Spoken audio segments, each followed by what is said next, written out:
If your sales team isn't performing, probably not your people. It's not that they're lazy. It's not that they don't care.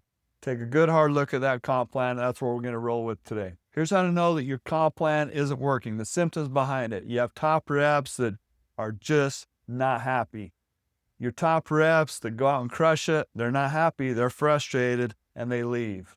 The average reps, they're coasting, they're doing okay, but they're not pushing themselves forward.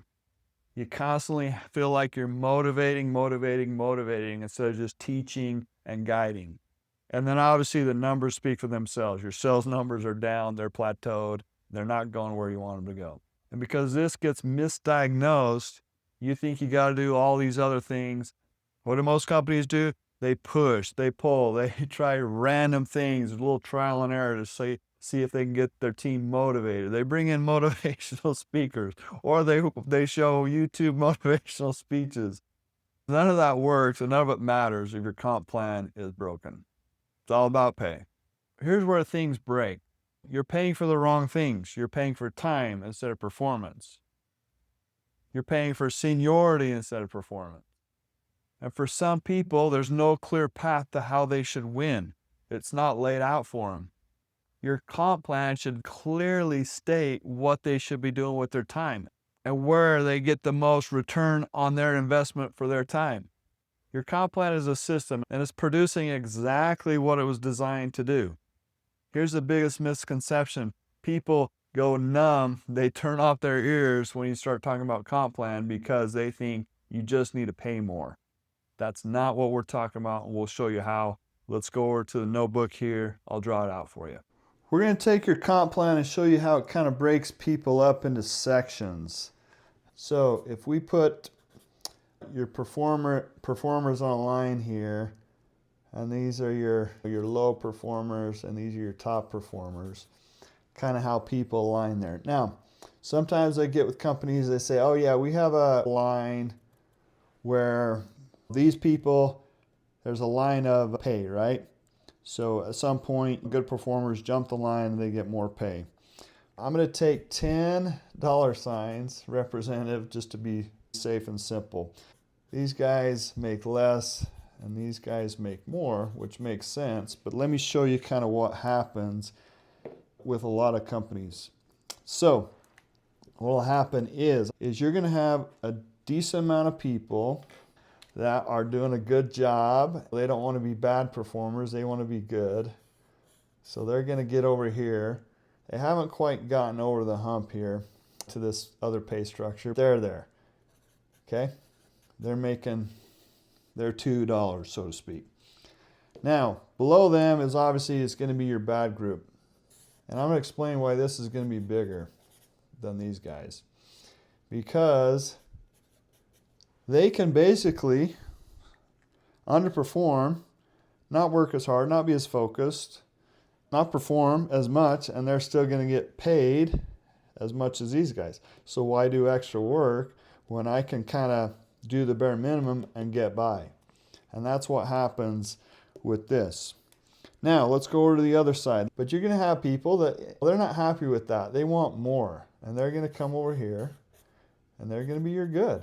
Across that line, they're going to be over here. They're going to get their $3, and they're happy moving up the chain. But where this really shows, and if you can look at your organization, and if it starts looking like this, then you're going to have this group of greats, and it's going to be small. And here's why. They're still going to get this $3, but they're going to be great just because that's kind of who they are. That's their identity. That's the type of person they are. It's not because their comp structure put them there. In fact, what's happened is these good people, they're okay to be here. They're in happy land. They don't want to go all out. They don't want to go the extra mile. They're good here. They just made it across this divide, and they still want to stay as close to this divide as possible, but they still want to stay over here. And so this great group is going to be small. What we're going to do is we're going to change this, okay?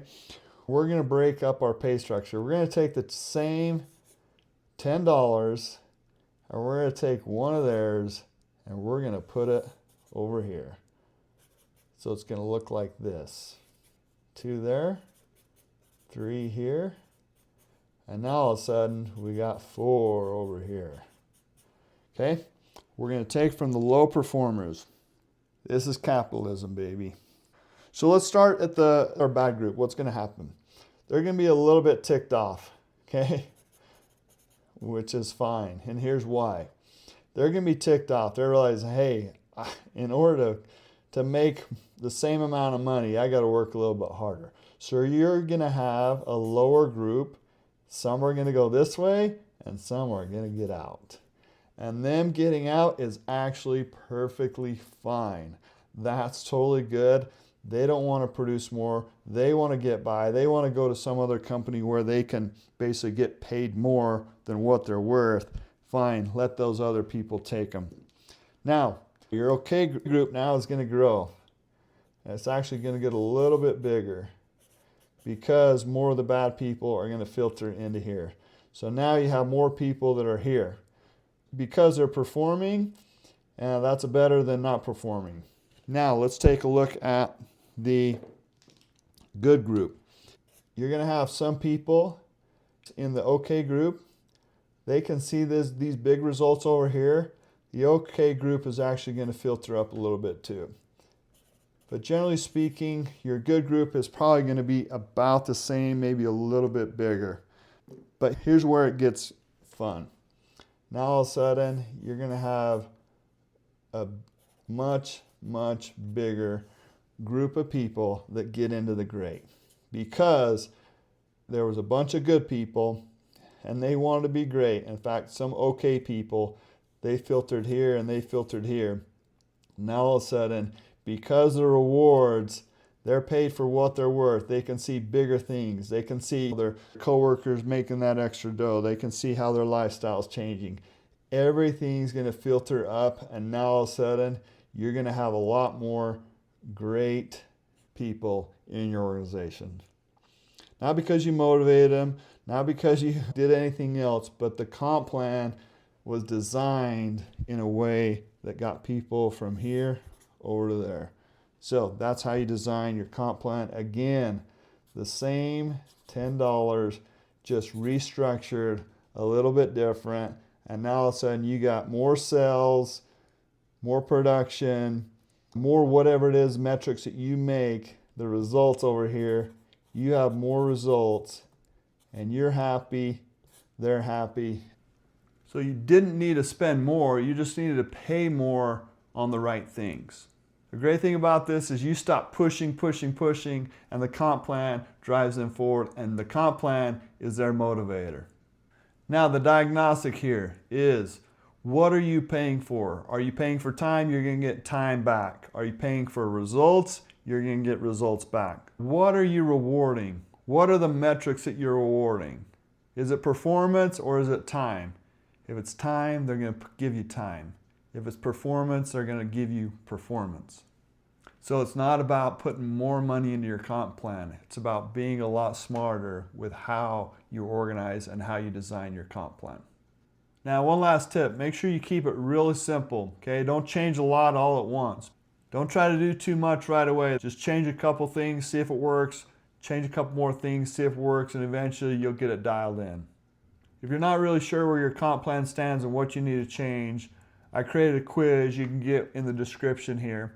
And it's going to walk you through 5 key sales systems, and the comp plan is one of them. It'll give you the results at the end and a lot of insights and actions on how to move forward. Get that in the description. Dial in that comp plan and you'll have much better results.